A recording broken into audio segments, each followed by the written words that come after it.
여러분 안녕하십니까? 가을이 이제 완연해지고 있고 참 좋은 계절을 저희가 보내고 있습니다. 이 계절에 많이 행복하시고 믿음의 어떤 영적인 건강이 더 건강해지시는 그런 시간들이 되셨으면 좋겠습니다. 오늘 저는 그날 그 깊은 옥에서는 이라고 하는 제목으로 찬양의 신앙에 관련된 이야기를 좀 드리도록 하겠습니다. 사도행전 16장 22절부터 26절을 읽겠습니다. 사도행전 16장 22절에서 26절입니다. 무리가 일제 일어나 고발하니 상관들이 옷을 찢어 벗기고 매로 치라 하여 많이 친 후에 옥에 가두고 간수에게 명하여 튼튼히 지키라 하니 그가 이러한 명령을 받아 그들을 깊은 옥에 가두고 그 발을 착고에 든든히 채웠더니 한밤중에 바울과 실라가 기도하고 하나님을 찬송하매 죄수들이 듣더라. 이에 갑자기 큰 지진이 나서 옥터가 움직이고 문이 곧다 열리며 모든 사람의 매인 것이 다 벗어진지라. 신앙생활은 한 번의 순간이 아니고 하나님의 뜻을 따라 걸어가는 여정입니다. 우리의 긴 신앙생활의 여정 가운데 분명히 어떤 순간은 뜨거웠던 순간도 있고 어떤 순간은 차가웠던 순간도 있고 또 어떤 순간은 산 위에 막 있는 것과 같은 그런 아주 변화산 위의 경험과 같은 경험도 하고 또 어떤 순간은 깊은 아골 골짜기와 같은 경험도 하며 살아갑니다. 목회를 하는 저도 그런 것 같아요. 어떤 때는 정말 이 길은 내가 꼭 가야 될 길이야. 정말 좋은 길이야. 그러다가도 어떤 때는 내가 이 길을 앞으로 어떻게 완주해야 되나 그런 생각이 들 때도 있고 그런 생각을 하면서 살아갑니다. 그 여정 속에는 하나님의 뜻을 따라가는 길임에도 불구하고 꽃이 만발하게 피어있는 들판뿐만 아니라 가시덤불과 엉겅퀴가 있는 그런 돌짝밭도 걸어가야 될 때가 있습니다. 요즘 사도행전의 말씀을 묵상하면서 사도 바울의 선교 여정이 그랬고 수많은 히브리서 11장의 많은 믿음의 선배들이 걸어간 길도 역시 그랬고 무엇보다도 우리가 우리의 모델로 삼는 예수님의 삶도 그랬습니다. 오늘 본문에는 참으로 감동적인 장면이 그려져 있습니다. 사도행전의 저자인 누가가 이 장면을 이토록 세세하게 묘사한 데는 아마도 잊히지 않는 감동적인 사건이었기 때문일 것입니다.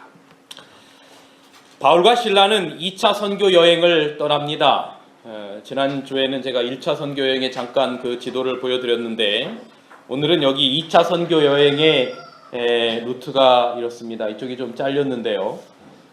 여기 예루살렘으로 시작하여 안디옥으로 가서 아시아 지역의 지난 1차 선교 여행은 요 지역 갑바도기아 바로 요 아래쪽 지역인데요. 여기 바로 이제 소아시아 그런 지역들이죠. 그래서 요 지역들을 이제 다녔고 그런데 이 바울과 실라가 이쪽 지역을 가다가 성령 하나님께서 더 이상 이 아시아에서만 복음 전함을 허락지 않으십니다. 이제 더 거기서 그만해라 그렇게 말씀하셨어요.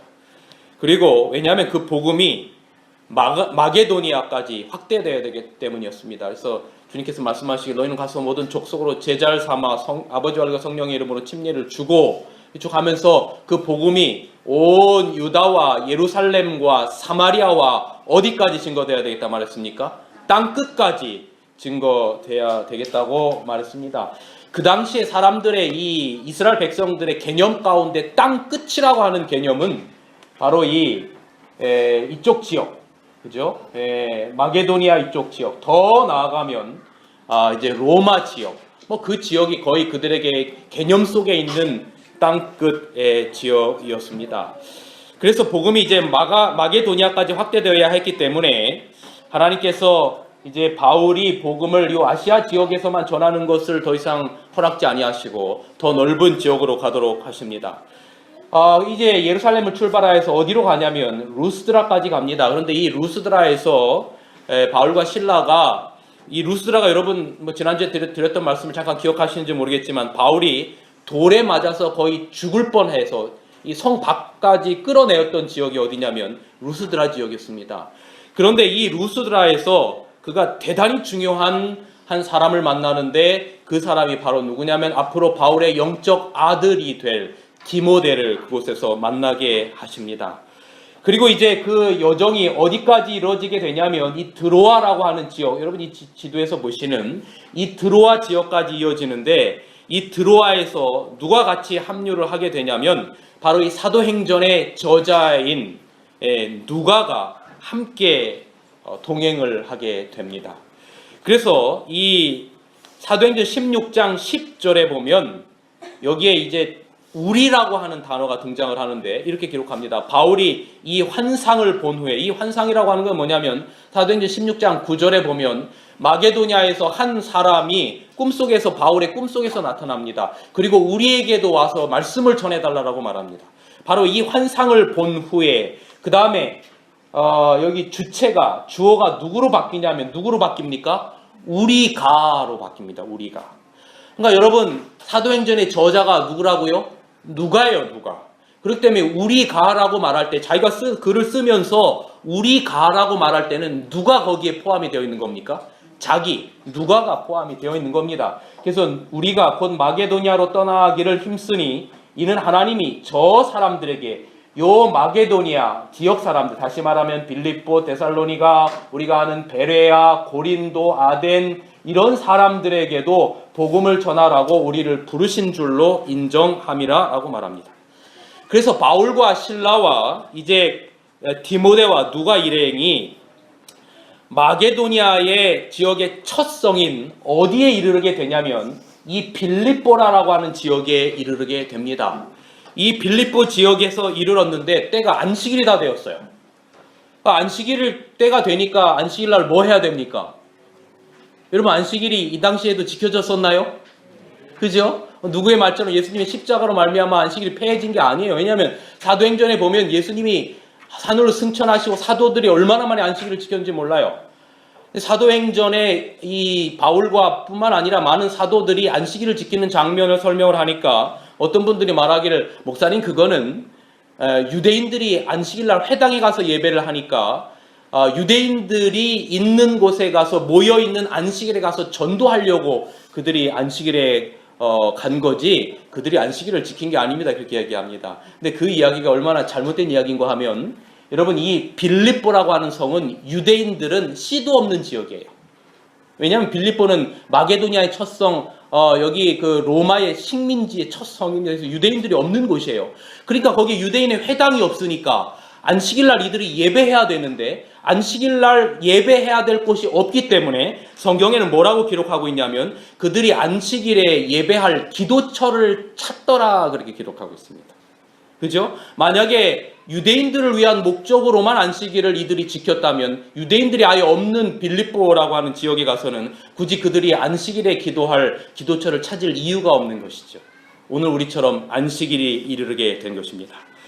그래서 이제 예배할 곳을 찾다가 밖에 나가서 다니다 보니까 거기에 모여있는 여자들을 만나게 되는데 그 여자들 가운데 누가 있었는가 하면 앞으로 바울의 일행의 선교 여행의 지원자가 될 자주장사, 그러니까 아마 이런 걸 하는 사람이었나 봐요. 루디아를 만나게 됩니다. 그리고 그를 가르쳐서 거기서 말씀을 전하고 루디아를 침례를 주는 이야기가 사도행전 16장에 기록이 되어 있습니다. 그 곳이 바로 빌립보라고 하는 마게도니아의 첫 성의 지역입니다. 바로 이 성경의 빌립보서라고 하는 책이 바울이 빌립보에 있는 성도들에게 보낸 메시지, 감옥에서 보낸 메시지, 그게 바로 빌립보서가 되는 겁니다. 그리고 이제 기도처를 이제 찾아서 가다가 침례를 주고 가다가 귀신 들린 여종 하나를 만나게 됩니다. 그리고 그를 고쳐주게 됩니다. 너무 자주 막 이게 하나 복음 사업에 귀찮게 하고 사단의 역사였다 그랬어요. 이 사도행적에 보면. 그래서 귀신을 나오게 합니다. 그런데 문제는 뭐였냐면 이 귀신 들린 여종을 이용해서 돈을 버는 주인이 있었어요. 성경에는 그 사람이 하나가 아니라 복수로 표현하고 있는데 주인들이라고 표현하고 있습니다. 아마 그 여자가 뭐 귀신이 들려서 점도 잘 치고 뭐 이렇게 하니까 저 오늘날 저 미아리 곡에 여러분 이 그리스도인들도 가만 보니까 우리 재림교인은 없다고 생각하는데 일반 밖에 교인들 가운데는 이게 그리스도인들인데도 이 점집을 찾는 사람이 되게 많아요. 그게 뭐 점을 보고 내 운세가 어쩌고 이런 걸 보는 겁니다. 아마 그런데 아마 이걸 이용해서 돈을 벌었나 봐요. 근데 바울 일행이 그 사람의 귀신에서 나가게 하고 이 여인이 하나님의 신실한 종이 되었다고 사도행전은 기록하거든요. 그러니까 자기의 밥줄이 끊기잖아요. 얼마나 화가 났겠어요. 그래서 사단이 가만히 두지 않는 겁니다. 그래서 바울과 실라가 그 일로 고소를 당하게 되죠. 그리고 그 이후로 바울과 실라는 많은 매를 맞고 깊은 옥에 갇히게 됩니다. 여러분 여기 앞에 나온 사진이 지금 성지순례를 가보면 이곳이 바로 바울과 실라가 갇혔던 곳이다. 왜냐하면 이게 빌립보 지역이었거든요. 뭐 그렇게 이야기는 하고 있는데 실제로 여기에 갇혔는지 아닌지는 몰라요. 장사 속인지 어쨌든 성지순례 가면 이곳이 바울과 실라가 갇혔던 곳이라고 말하는 것이 바로 이곳입니다. 그런데 사도행전 16장 23절로 24절은 이렇게 기록합니다. 상관들이 옷을 찢어 벗기고 매로 치라 하니 이제 그가 고소를 당해서 공회 앞에 선 겁니다. 그가 영을 받아 저희를 깊은 옥에 가두고 이러한 영을 받아 저희가 깊은 옥에 가두고 그 발을 어디에 채우고 착고에 채우고 든든히 채웠다. 그렇게 말합니다. 그 밤 칠흑 같은 깊은 옥에서 바울과 실라가 얼마나 아팠을까요? 옷을 그냥 벗긴 게 아닙니다. 찢어서 벗겼다는 것은 험악한 분위기 가운데 폭력을 동원해서 찢었다는 말입니다. 벗은 몸에 매를 쳤는데 인정사정 봐주지 않고 많이 쳤습니다. 온몸은 찢겼고 온몸에서는 피가 터져 나왔습니다. 머리부터 발끝까지 성한 곳이 없는 것입니다. 그 정도에서 지나지 않고 성경은 말하기를 깊은 옥에 가두었다라고 말합니다. 그리고 발에 착고를 채워서 꼼짝 못하게 만들었습니다. 아파서 신음조차 낼 수 없는 그런 매를 맞고 갇힌 겁니다. 바울은 그때를 돌이켜보면서 고린도 후서 11장에 이렇게 기록하는데 내가 수고를 넘치도록 하고 옥에 갇히기도 더 많이 하고 매도 수없이 맞고 여러 번 죽을 뻔하였다라고 기록하고 있습니다. 그런데 여러분 이런 상황을 접하면서 저 같으면 주님 앞에 대단히 서운한 마음이 들었을 것 같아요. 아니 요나처럼 주님의 말씀에 불순종하여 다른 길을 가던 것도 아니고 말씀에 순종하여 가는 걸음입니다. 안식일에 기도할 곳을 찾아서 가는 길이었던 겁니다. 그리고 여종이 귀신이 들려서 예수의 이름으로 귀신으로부터 자유케 하였습니다. 주님이 기뻐한 일을 한 것인데 주님의 말씀에 불순종한 것도 아닌데 하나님의 뜻을 따라서 복음을 전하며 가는 길인데 그 결과가 사람들의 박수도 아니고 칭찬도 아니고 주님의 인정도 아니라 이토록 아픈 매를 맞고 찢기고 채찍질 당하고 피가 튀고 깊은 옥에 발까지 쇠에 채워져 제대로 잘 수도 없어서 두드려 맞아 쓰라린 몸을 추스려야만 하는 그 깊은 옥에 갇혀있던 바울과 실라, 저 같으면 분명히 원망했을 것 같습니다. 차라리 주님이 그 어떤 위로의 말씀도 안 하셨으면 모르겠는데 주님께서 말씀하셨지요. 볼지어다 내가 세상 끝날까지 너희와 항상 함께 하겠다. 아니 주님 세상 끝날까지 함께 하셨다라고 하는 주님의 명령이 고작 이렇게 저를 대우하시는 겁니까? 라고 얼마든지 불평할 만도 합니다. 그런데 저의 마음 가운데 사도행전 16장 25절에서 우리가 너무나 잘 아는 말씀이지만 더 이상 진도를 나가지 못하게 하고, 그날 제가 지난주 어느 날 그 새벽에 이 말씀을 읽으면서 저의 마음을 깊이 붙들었던 성경절이 바로 25절인 겁니다. 한밤중에 바울과 실라가 기도하고 하나님을 찬송하매 죄수들이 듣더라. 한밤중에 칠흑같은 한치 앞도 보이지 않는 인생의 기가 막힌 웅덩이가 있는 것입니다. 그 성경의 깊은 옥이라고 하는 표현은 아주 지하 깊은 옥, 가장 흉악한 죄수만을 넣었던, 빛이라고는 하나도 찾아볼 수 없는 습기가 많고 축축한 그곳이었던 것입니다. 그 기가 막힐 웅덩이, 시편의 말씀처럼 사망의 골짜기와 같은 곳에서 바울과 실라는 하나님을 찬송했다라고 기록합니다. 제가 이 말씀을 쭉 묵상을 하다가 무슨 찬양을 했을까 생각을 해봤는데 제 머리 가운데 딱 세 찬양들이 떠올랐는데 이런 찬양이 떠올랐어요. 그 당시 아마 바울과 실라에게 오늘날 우리와 같은 찬미가가 있다면 이런 찬양을 부르지 않았을까. 첫 번째 머릿속에 떠올랐던 찬양은 나의 등 뒤에서 나를 도우시는 주, 그 찬양이 떠올랐고요. 두 번째 찬양은 복음성가인데 나의 힘이 되신 여호와여 내가 주님을 찬양합니다. 주는 나의 반석이시며, 이 노래를 부르지 않았을까 생각을 하다가 아니다. 바울과 실라는 오늘날 우리가 가지고 있는 이 찬미가가 있었다면 반드시 이 노래를 불렀을 것이다 라고 떠올랐던 게 뭐냐면 찬미가 373장이었습니다. 네, 반주자님 반주 좀 부탁하겠습니다. 이 몸의 소망 무엔가.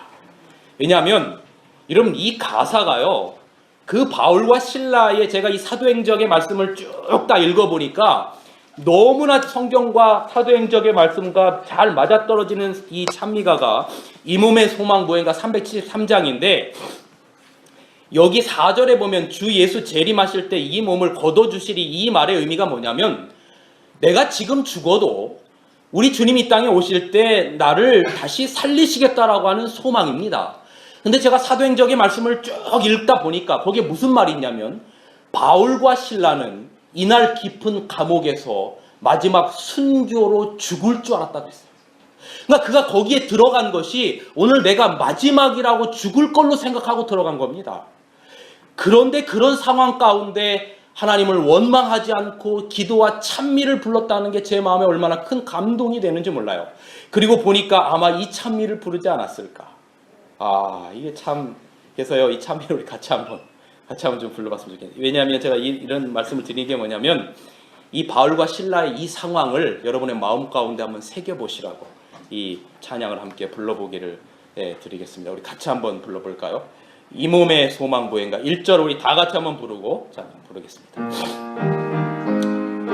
가사를 한번 생각해서 한번 보세요. 바울과 실라 생각하면서 이 몸의 소망 무엔가 내 주의 보혈 뿐일세 주 예수 이름 밖에는 마음 붙일 곳이 주 예수 반석 되시니 주 예수 반석 되시니 그 위에 내가 서리라. 그 위에, 자 2절은 우리 여자분들만 큰 소리로 비바람 불고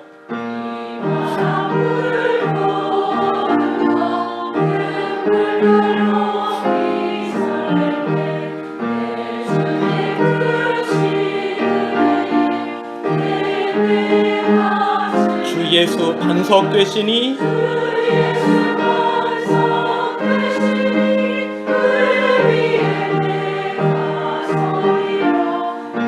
자 이번에 우리 남자분들 뜬구름 같은 세상에 남자분들만 뜬구름 같은 세상에 내 온갖 소망 끊길 때 내 주의 언약 믿으면 내 소망 더욱 크리라. 주 예수 반석 되시니 그 위에 내가 서리라. 그 위에 내가, 우리 4절 16장을 다 같이 한번 부르겠습니다. 주 예수 재림하실 때 이 몸을 거둬주시리. 내 주의 의를 힘입어 그 보좌 앞에 서리라. 주 예수 반석 되시니 그 위에 내가 서리라. 그 위에 내가 서리라.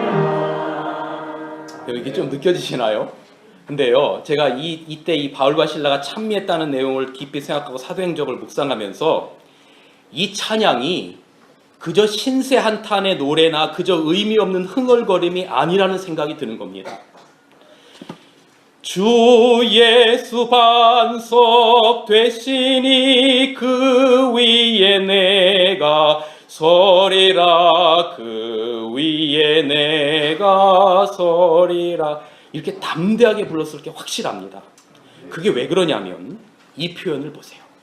사도행전 16장 25절 보세요.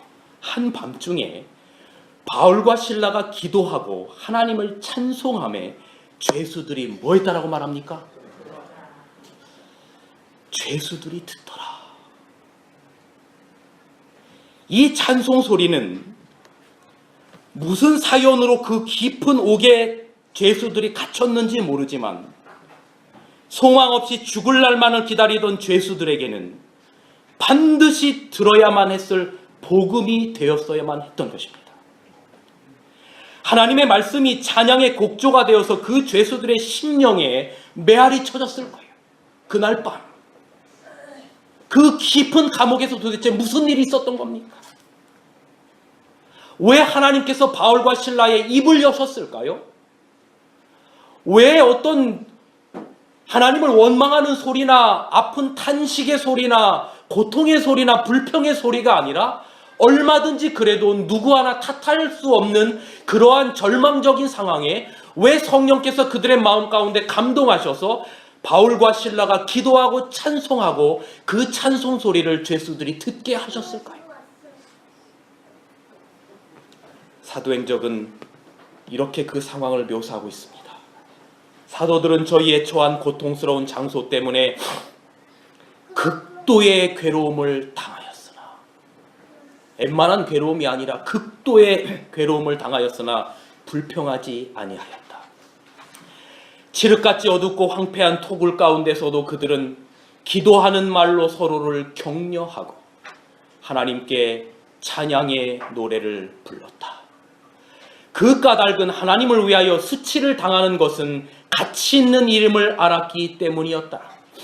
그들의 마음은 구속주의 사업에 대한 깊고도 열렬한 사랑으로 기쁨을 얻었다. 바울은 자신이 직접 그리스도의 제자들에게 가했던 핍박을 생각해보고 그가 한때 멸시하던 영광스러운 진리의 능력을 이제는 영적인 눈이 열려 볼 수 있고 마음으로 느낄 수 있게 된 것을 기뻐하였다. 다른 죄수들은 놀라움으로 더 깊은 옥에서 흘러나오는 기도와 찬미 소리를 들었다. 그들은 비명과 신음소리와 저주와 욕지거리의 밤의 정막을 깨트리는 것에는 익숙하였으나 침울한 감방에서 기도와 찬양이 흘러나오는 것은 전에 결코 들어본 적이 없었다. 파수병들과 죄수들은 기이 여기면서 춥고 배고프고 고통당하면서 기뻐할 수 있는 이 사람들은 도대체 누구인가 하고 자문하였다.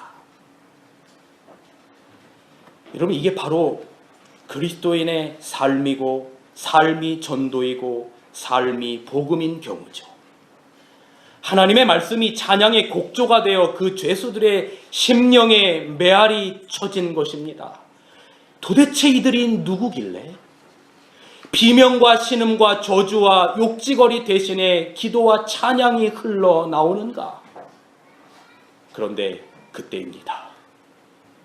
찬양과 기도가 울려 퍼지고 있는 그때 죄수들의 그 귀에 복음이 메아리가 되어서 그들의 심령 가운데 전달되는 그때에 갑자기 지진이 일어납니다. 성경 사도행전 16장 26절에는 이에 갑자기 큰 지진이 나서 옥토가 움직이고 문이 곧 다 열리며 모든 사람의 메인 것이 다 벗어진지라.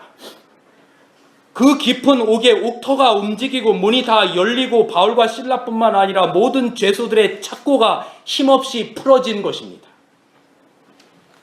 사도행전 215페이지에 계속해서 이렇게 기록합니다. 하나님께서는 당신의 종들에게 은혜를 베푸는 것을 잊지 않으셨다. 온 하늘은 그리스도를 위하여 고통당하고 있는 사람들에게 흥미를 가졌고 천사들은 감옥을 방문하도록 보냄을 받았다. 그들의 발걸음에 땅이 진동하였다. 무겁게 빗장 질린 옥문은 활짝 열렸고 죄수들의 손과 발에서 쇠사슬과 족쇄가 풀어졌으며 밝은 빛이 옥에 가득 찼다. 여러분, 저는 이곳에서 정말로 이 로마서의 기별이 생각났어요. 여러분, 우리가 그리스도 안에, 여러분, 요즘 저희가 지난번에 갈라디아서 로마서의 말씀을 공부하고 있는데, 우리가 죄 아래서, 율법 아래서 우리 모두가 죄인입니다. 그런데 예수 그리스도의 복음으로 말미암아 로마서 3장 21절에 하나님의 율법 외에 하나님의 의가 나타났으니 그 의는 믿는 자들에게 미치는 하나님의 은혜인데, 차별이 없는 그 은혜가 모든 사람들에게 미치게 되었을 때 죄로부터 자유함을 입고 정죄함으로부터 자유함을 입는 것입니다. 여러분, 이날 그 깊은 옥에 갇혔던 자들이 어떤 도덕적인 죄를 지었는지 모르지만 바울과 실라의 복음의 메시지가 찬양으로 그들에게 전해지게 되었을 때 제 마음 가운데 드는 생각은 그들의 마음 가운데 그리스도를 영접한 사람들이 있다라고 하는 생각이 드는 것입니다. 그리고 착고가 풀리는 것처럼 그들의 마음 가운데 죄악의 사슬이 열리게 되는 놀라운 경험이 바로 그날 깊은 옥에서 바울과 실라의 찬양 가운데 있었던 것입니다. 바울과 실라가 감옥 문을 열려는 의도를 가지고 기도와 찬미를 한 게 아닐지요. 말씀드린 것처럼 그들이 죽을 줄 알았다 그랬습니다.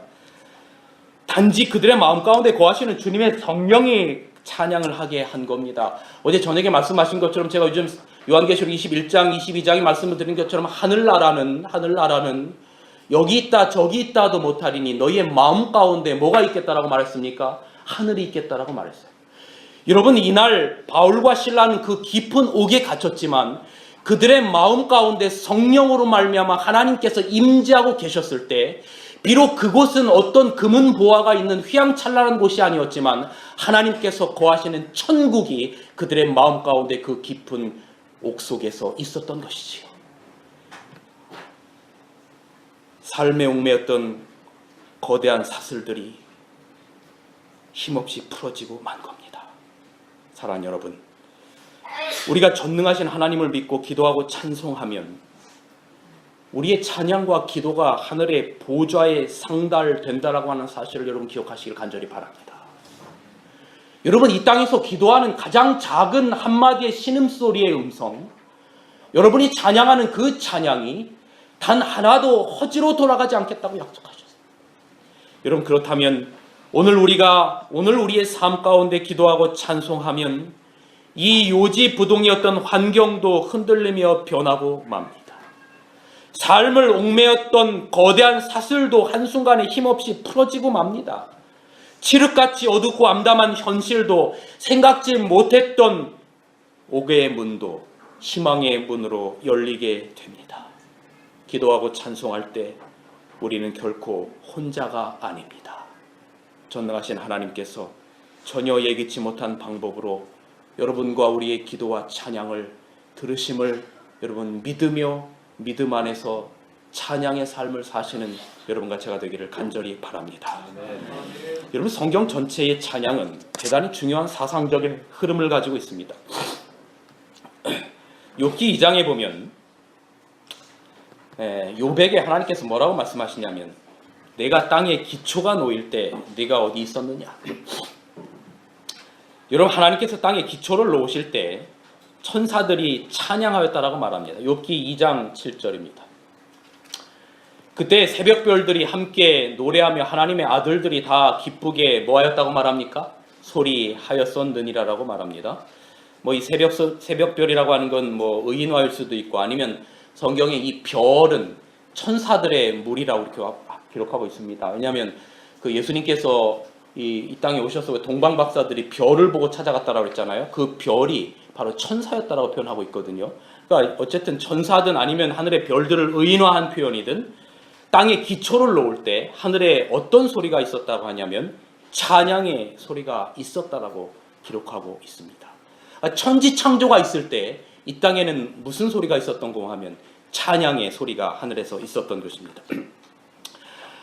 성경에 뭐 몇 예만 좀 들면 또 이 모세의 노래 출애굽기 15장에 보면 이스라엘 백성들이 광야를 이제 들어가기 바로 직전에 430년간 애굽에서 종살이라고 홍해를 건너게 됐을 때 이런 그들에게 얼마나 큰 감격이 있었겠습니까?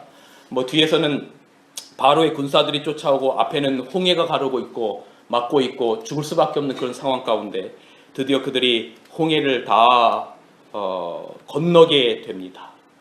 그리고 그들이 홍해를 다 건너자마자 했던 게 뭐냐면 출애굽기 15장 1절에 보면 모세의 노래를 불렀다고 기록하고 있어요. 이때에 모세와 이스라엘 자손이 이 노래로 여호와께 노래하니 일렀으되 내가 여호와를 찬송하리니. 이때 불렀던 찬송은 어떤 찬송을 불렀을까요? 우리가 설계배가 끝나고 마지막 불을 찬미 그 일들을 이루신 하나님께 아마 이런 찬미 부르지 않겠습니까? 그런 감격의 찬미를 불렀습니다. 그다음에 여러분 찬양하면 떠오르는 사람이 있습니다. 누가 있습니까? 다윗이 있습니다. 다윗도 보면 뭐 다윗이 시편이 전부 다 찬양의 이야기죠. 시편 40편 5절에 보면 이렇게 기록합니다. 내 영혼아 내가 어찌하여 낭망하며 어찌하여 내 속에서 불안하여 하는가. 너는 하나님을 바라라. 그의 도우심을 인하여 내가 찬송하리로다. 여러분 삶 가운데 낭망도 있고 불안도 있습니다.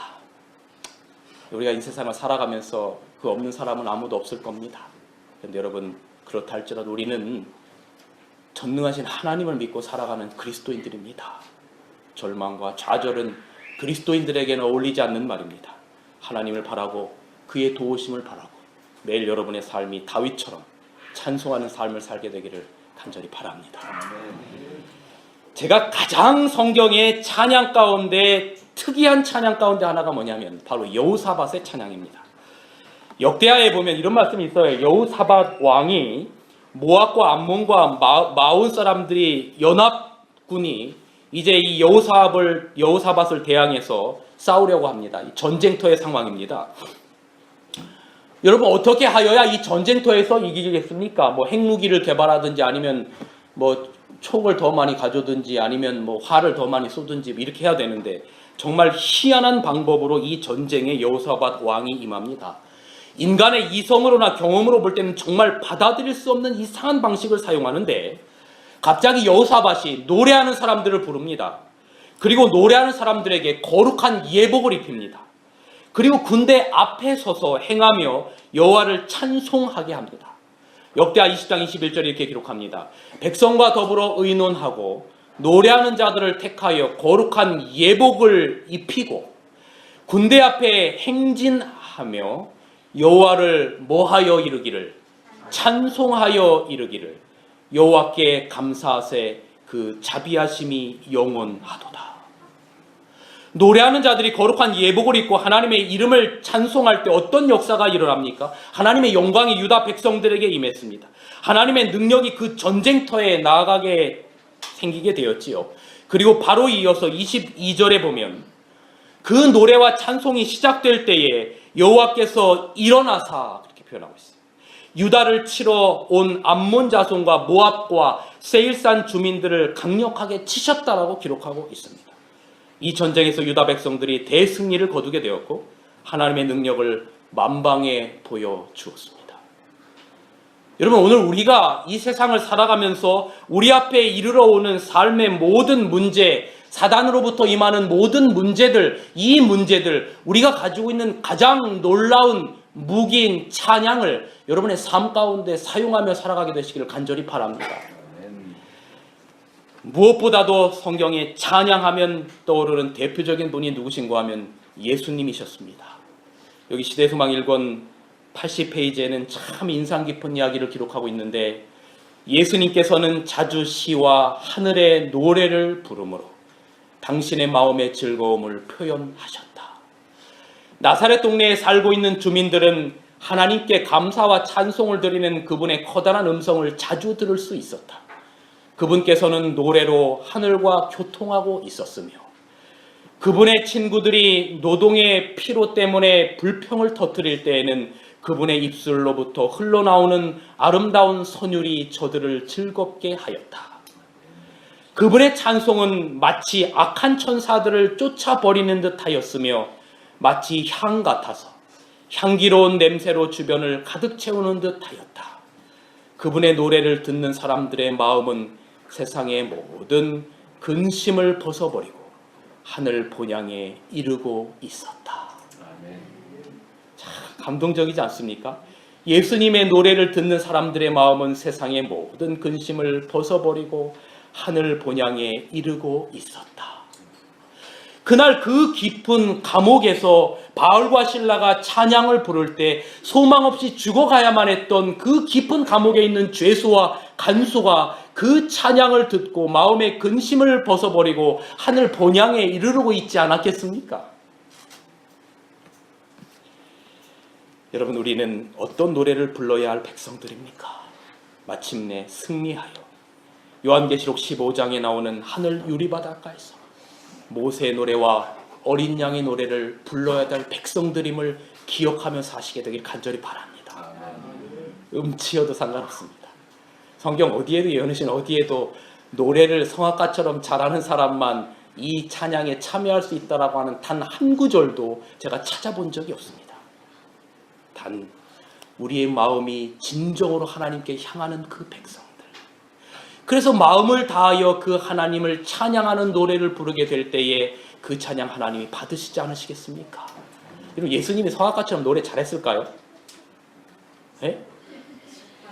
음치 같았을까요?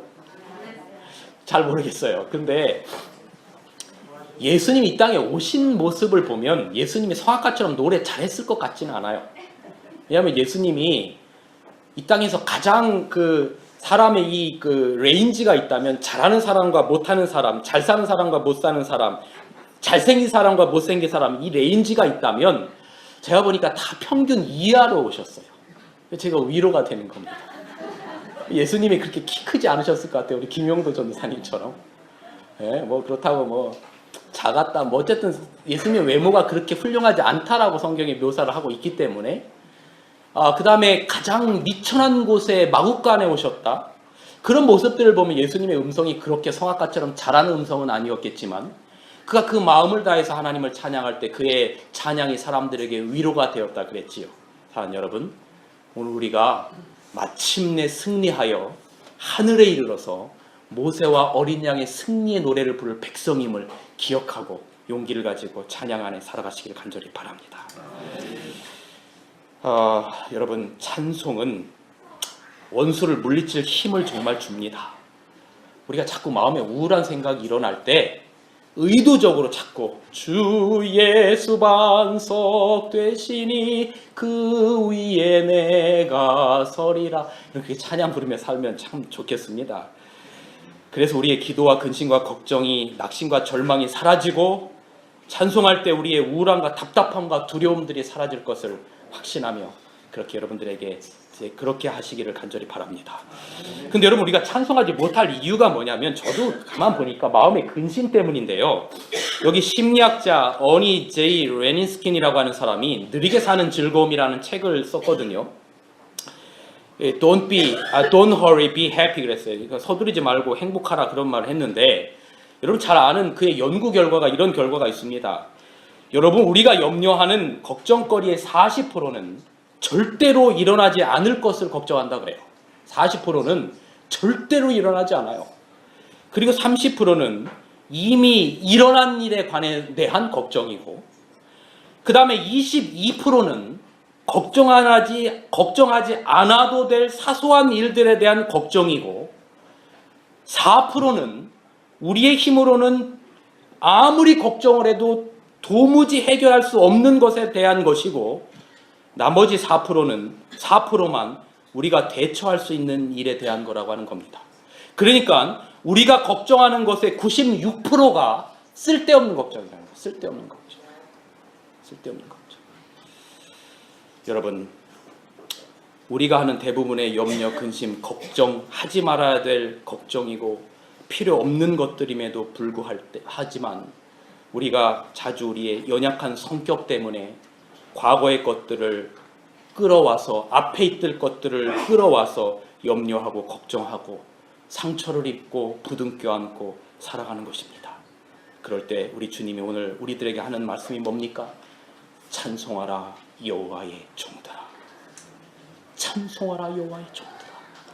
시편 42편 5절 내 영혼아 내가 어찌하여 낭망하며 어찌하여 내 속에서 불안하여 하느냐. 너는 하나님을 바라라. 그의 도우심으로 말미암아 내가 찬송하리로다. 여러분 바로 오늘 본문 가운데 우리에게 찬송하라고 하시는 이유는 단지 우리 자신만을 위함은 아닙니다. 바울과 실라의 깊은 옥중에 찬양하게 하신 중요한 이유는 복음 전파를 위함이었어요. 주님께서는 귀신 들린 여종들에게도 깊은 옥중에 있는 죄수들에게도 하나님이 필요했고 복음이 필요한 걸 아셨습니다. 소망이 없이 죽어야 할 사람들에게도 생명의 말씀이 전해지도록 하셔야만 했던 겁니다. 그런데 문제는 그 깊은 옥에 보낼 신실한 하나님의 사람들이 없는 겁니다. 그래서 원망 대신에 기도를, 한숨 대신에 찬송을 드릴 바울과 실라를 그날 그 깊은 옥에 보내신 겁니다. 어떤 분이 저에게 이런 이야기를 하는 이야기를 들었어요. 그분의 자녀가 자폐아입니다. 자폐아. 그런데 이분이 뭐라고 말을 하는 게 감동을 받았냐면 하나님이 이 지구를 쭉 둘러보다가 그 자폐아를 가장 사랑할 수 있는 사람을 찾다가 하나님이 우리 부부에게 그 자폐아를 자식으로 보내주셨다. 그렇게 말하는 걸 들었어요. 여러분, 주님께서 바울과 실라가 옥중에 갇히는 일을 그 일을 할 수 있는 사람이 바울과 실라였기 때문에 거기에 보낸 겁니다. 그뿐만 아니라 주님께서는 그 옥을 지키는 간수의 가정을 사랑하셔서 그 밤의 구원을 예비하고 계셨어요. 근데 여러분 간수가요 그날 밤에 바울과 실라의 찬송을 듣다가 얼마나 그게 꿀송이처럼 달았으면 그 음성을 듣다가 졸았다 그랬어요. 그럼 여기 이렇게 기록하고 있습니다. 사도행전 215페이지. 간수는 투옥된 사도들의 기도와 찬미를 놀라움으로 들었다. 그들을 집어넣을 때는 그는 그들의 부어오르고 피가 흐르는 상처를 보았고 그 자신이 손수 그들의 발에 착고를 단단히 채웠었다. 그는 그들에게 통렬한 신음소리와 저주를 들으리라고 기대하였으나 그 대신 기쁨과 찬양의 노래를 들었다. 그는 이 소리를 들으면서 뭐가 들었는데? 잠이 들었는데. 이게 아까 예수님이 그 마을 사람들에게 찬양을 할 때 그들의 마음 가운데 평화가 이르렀다라고 하는 내용과 얼추 이게 일맥상통하지 않습니까? 이 소리를 들으며 잠이 들었는데 이제 그는 지진과 옥문의 진동으로 잠에서 깨었다. 졸다가 옥문이 열린 것을 보고 죄수들이 도망간 줄을 생각하면서 간수가 말이죠 자결하려고 합니다. 그때 바울이 크게 소리 질러서 우리가 여기 있다라고 말하죠. 근데 이제 상황이 역전되는 겁니다. 간수가 죄수로 갇혀있던 바울과 실라 앞에 무릎 꿇고 사도행전 16장 30절에 외치기를 선생들이여 내가 어떻게 하여야 구원을 얻으리까라고 상황이 역전되는 겁니다. 그럼 그때 바울은 그 옥의 모든 죄수들이 듣도록 그가 찬양에 담아서 전해야만 했던 그 기별을 전달하는데 그것이 바로 이 말씀입니다. 주 예수를 믿으라. 그리하면 너와 내 집이 구원을 받으리라. 그날 밤 간수와 그 온 가족이 복음을 듣고 믿습니다. 이들을 데리고 간수의 집으로 갑니다. 그래서 그곳에서 치료하고 그날 바울과 실라는 그들에게 복음을 전하고 바로 그 자리에서 침례를 줍니다. 그리고 확신하건대 그날 밤 그 감옥에 갇혔던 죄수들 중 분명 어떤 이들은 복음을 받아들였을 것입니다. 그날 그 깊은 옥은 하나님께서 임하신 천국이 되었습니다. 요한계시록 21장과 22장의 천국이 된 것입니다. 삶이 원망스러웠던 자리도 죽으려 했던 간수의 집도 소망 없이 착고에 채워져 죽을 날만을 기다리던 죄수들에게도 주님의 생명이 임하는 하늘나라가 되었던 것입니다. 사랑하는 성도 여러분, 인생의 열매 견고한 뿌리 내림을 위해 우리는 때로 무더운 여름과 매서운 비바람을 지날 때도 있습니다. 그런데 그와 같은 시간 속에서 결국은 소멸해버릴 우리 육체의 삶이 아니라 영원한 삶을 목적으로 걷는 우리 인생의 걸음을 통해서 하나님께서 우리를 통해서 주님의 뜻을 이루는 삶을 살아가게 되시기를 간절히 바랍니다. 이번 한 주간도 우리의 두려움이 기도가 되고 우리의 근심과 한숨이 찬송이 되게 하셔서 하나님을 사랑하는 자, 주님의 뜻대로 부르심을 입은 자들에게 좋은 일뿐만 아니라 모든 것들이 합력하여 선을 이루시는 여러분과 제가 되시기를 간절히 바랍니다. 이번 한 주간 동안 찬양 안에서, 기도 안에서 하나님을 깊이 만나고 주님과 동행하시는 우리 온 성도들이 되시기를 간절히 바라면서 말씀을 드리겠습니다. 우리의 입에 찬양을 주신 거룩하신 하늘에 계신 하나님 아버지, 그날 그 깊은 옥에 바울과 실라의 찬양 소리처럼 오늘 우리의 삶 속에도 찬양이 울려 퍼질 수 있도록 도와주시옵소서. 그래야 그 찬양을 통해 하늘의 평안이 우리들에게 이르고 하늘의 기쁨이 우리의 심령에 좌정하게 하여 주옵소서. 그 찬양이 복음이 되어서 세상 사람들에게 전달되어 그들의 마음에도 그 복음을 깨닫고 평화가 이룰 수 있도록 주님, 저희를 찬양의 통로로 사용하여 주옵소서. 이제 우리 하나님의 사랑과 예수 그리스도의 은혜와 성령 하나님의 감화 감동 교통하심이 오늘 이 자리 머리 숙인 당신의 종들에게 함께하여 주옵소서. 예수님의 이름으로 기도합니다.